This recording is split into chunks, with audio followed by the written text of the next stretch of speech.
네, 정명고등학교 거꾸로교실 물리2 수업을 듣는 3학년 학생 여러분 반갑습니다.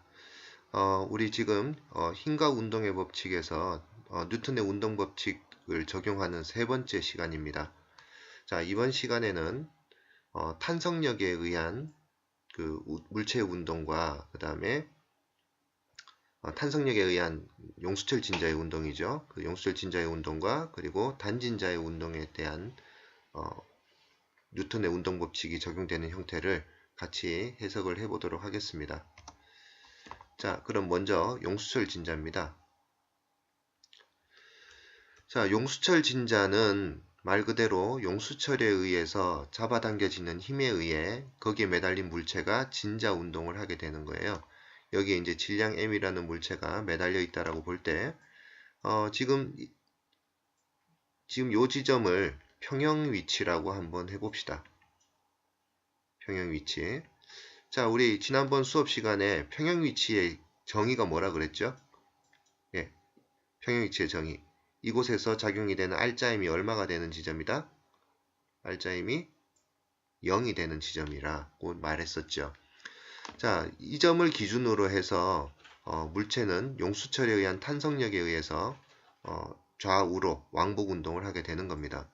그러면 지금 여기에서 오른쪽 방향으로 가 있으면 외력은 어느 쪽으로 작용이 되나요? 용수철의 탄성력은. 용수철이 평형 위치에서 더 늘어났으니까 반대 방향, 이 방향으로 작용이 될 것이고 더 멀리 가 있으면 더 큰 힘이 작용이 될 겁니다. 자, 반대로 평형 위치에서 왼쪽으로 물체의 위치가 나타나 있으면 자, 요만큼 가 있을 때는 자, 오른쪽으로 용수철이 압축되었기 때문에 이제 원래대로 되돌아가기 위해서 오른쪽으로 힘이 작용될 것이고 더 많이 압축이 되면 더 오른쪽으로 더 큰 힘이 작용이 되게 될 겁니다. 자, 이처럼 용수철 진자에서 평형 위치를 기준으로 해서 멀어질 때마다 평형 위치를 향해서 힘들이 작용된다는 걸 볼 수 있고 그 힘의 크기는 평형 위치로부터의 변이 요 x에 비례한다는 사실을 알 수가 있겠죠. 자, 그래서 이때 작용되는 힘의 크기가 바로 F는 마이너스 kx 형태가 되는 겁니다. 자, 여기서 마이너스 부호는 평형 위치에서 그 x의 위치에 대해서 반대 방향으로 항상 힘이 작용이 된다라는 의미를 가지고 있는 거예요. 자, 그럼 이 힘에 의해 질량 m인 물체는 항상 무슨 운동을 하게 된다? 예, 바로 가속도 운동을 하게 된다라는 거죠. 그러면 이제 우리가 첫 번째로 식을 하나 세워볼 수 있는 것이 마이너스 kx라고 하는 외력에 의해 질량 m이라는 물체가 가속도 a로 운동한다는 겁니다. 자, 그러면 용수철 진자에 의해서 물체가 운동을 하고 있을 때 나타나는 가속도는 마이너스 m분의 kx의 형태가 되겠죠. 자, 여기서 질량 m과 탄성계수 x는 상수니까 결국 가속도 a는 변형의 크기 x에 비례한다라고 볼 수가 있습니다. 즉, 이 말의 의미는 만약 물체의 위치가 평형 위치, 즉 x의 좌표가 0인 지점에 오게 되면 가속도도 얼마가 된다? 0이 된다는 얘기가 되는 거고요. x의 값이 최대가 된다. 플러스 방향으로 최대 변이든 마이너스 방향으로 최대가 변이가 되든 x의 변이가 최대가 되게 되면 가속도의 크기도 최대가 된다라는 의미를 갖게 되는 겁니다.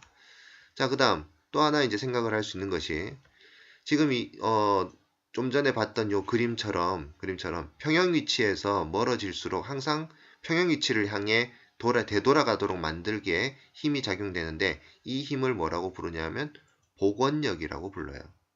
복원력. 자, 그럼 우리가 지난번에 교실에서 단진자의 운동에 대해서 우리가 공부를 했을 때 복원력의 형태가 어떤 형태를 갖는다 그랬습니까? 예, 마이너스 mx 오메가 제곱의 형태를 갖는다 그랬죠. 그 힘의 크기가 바로 여기선 탄성력이기 때문에 마이너스 kx의 형태가 되는 거죠. 자, 여기서 x가 같은 값이니까 지워지게 되고요. 그러면 결국 마이너스가 플러스가 되고 그러면 오메가 제곱은 K분의 M이 되는 것이고, 그러면 이 식에서 오메가는 뭐가 됩니까? 루트 K분의 M이 되겠죠. 자, 우리 잘 알고 있듯이 오메가는 각속도잖아요. 그럼 오메가의 식을 다시 써본다면 오메가는 각속도니까 주기분의 2파이가 되겠죠. 이게 용수철 진자에서는 K분의 M의 형태가 된다는 얘기입니다. 그럼 이 두 관계에서 주기 t에 대해 식을 정리하게 되면 2파이 루트 m분의 k가 되겠죠.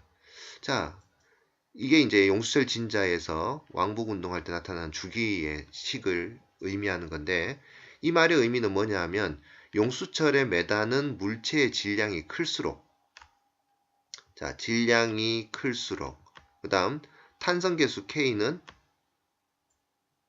작을수록 주기가 어떻게 된다?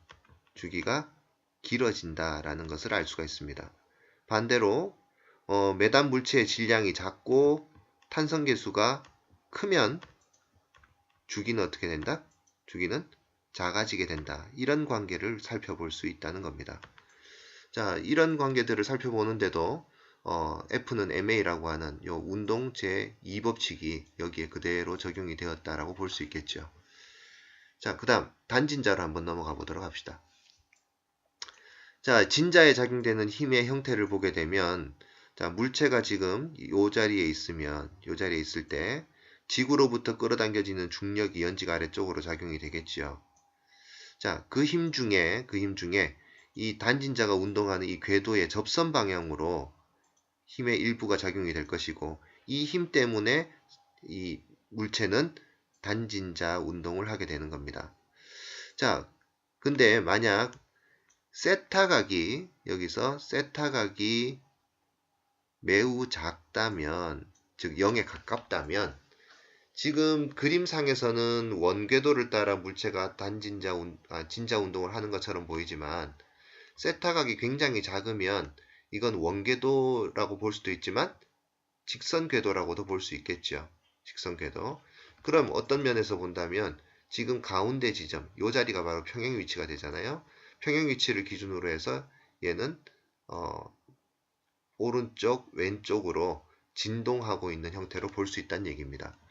자, 그렇다 본다면 이때 작용되는 mg sin 세타라는 힘에 의해 여기 있는 물체, 질량 m인 물체가 어떤 가속도 a로 운동한다는 얘기가 되는 거죠. 그럼 여기서 가속도 a는 얼마가 됩니까?